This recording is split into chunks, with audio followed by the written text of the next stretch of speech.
So the two things that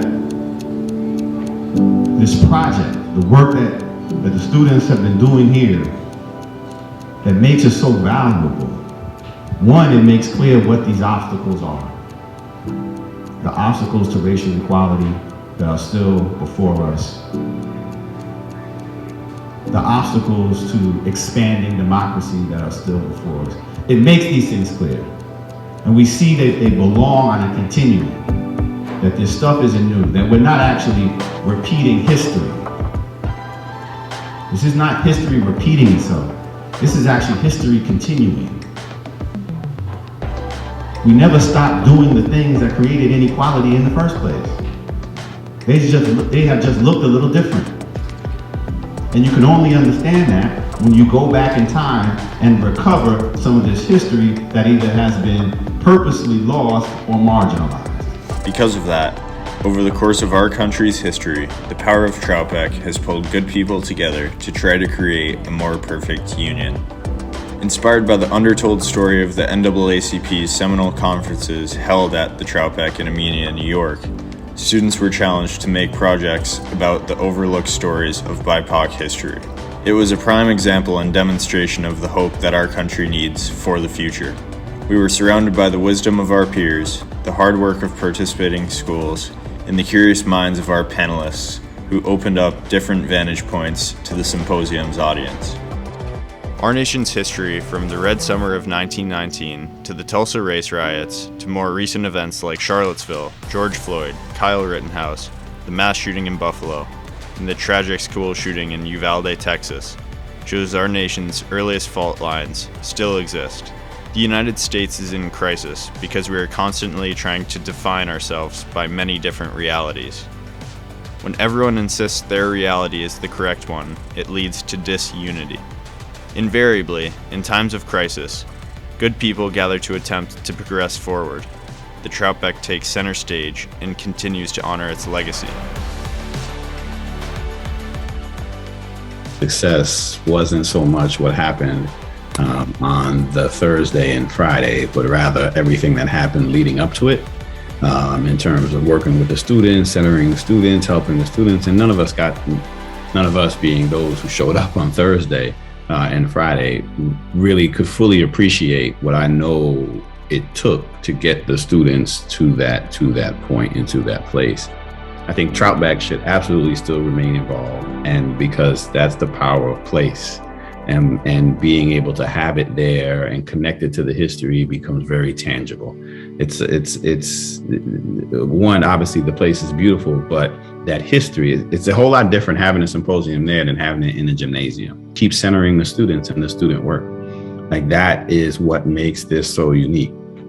All the work that goes in to prepare the students and let them sort of lead the work and find their own way and figure out what they can find and what they can't find and the like. I mean, that was fascinating hearing, them talk about not just what they learned, but sort of the forks in the road that they came to and the like. So that was just wonderful. Students from our community not only took the time to learn and understand the stories we've uncovered, many of which are uncomfortable, but also to share them with our neighbors so that they become known and taught to future generations. It is empowering. We are chartering a truer history with our research, diving into this hard history, and being active citizens by arranging events like the Troutbeck Symposium to share. We are foregoing tests and quizzes by applying our skills and focus and making school different, because our current crisis necessitates it. We are finding and telling all the stories, and in the process uncovering what is lost, buried, or forgotten. I also like the fact that it was a range of things, right? I mean, so it was the full spectrum of the humanities, right?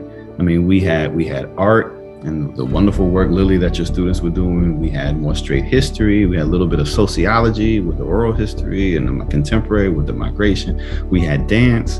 I mean, sculpture. I mean, so having that full spectrum of interests on display and talent on display and historical interpretation on display is I think was a real testament to the kinds of educational work that all the schools are doing and what's possible, especially at a time when, sort of science by itself dominates. And there isn't really enough attention given to, arts and humanities. The generations of historical figures who assembled at Troutbeck devoted their lives to helping people. So with this legacy in mind, that we continue their work to learn this history and educate people to spread the knowledge of these unknown, untold, or forgotten facets of history, to move forward as a nation by providing all Americans with windows and mirrors to our past as we collectively work to build a better future. With the events like the collaboration of the Troutbeck Symposium, it brings us hope that when we gather collective groups and projects and spread knowledge, that we are truly taking the steps to counter the hardships the United States has faced throughout its history. The Troutbeck Symposium will be held again next spring, and we encourage all students and educators to participate or to even create their own version in their community. Because there are far too many people and people in positions of power that don't want this work done. Because they understand that if this work is done, that the society has to change, that America has to change. And there are people who still benefit from the status quo, even though that status quo brings harm to others. And so the stakes are high. The stakes are very high. So these aren't just like Science Day projects. I have 3 daughters and I have a lot of Science Day projects in the basement, right? And in the garage. I'm like, what's the statute of limitations on getting rid of these things? There's no statute of limitations on this kind of work. This is enduring. This stays with the students. This should stay with us. This should stay with the teachers. This is what you build on. And this is how we get better as a society.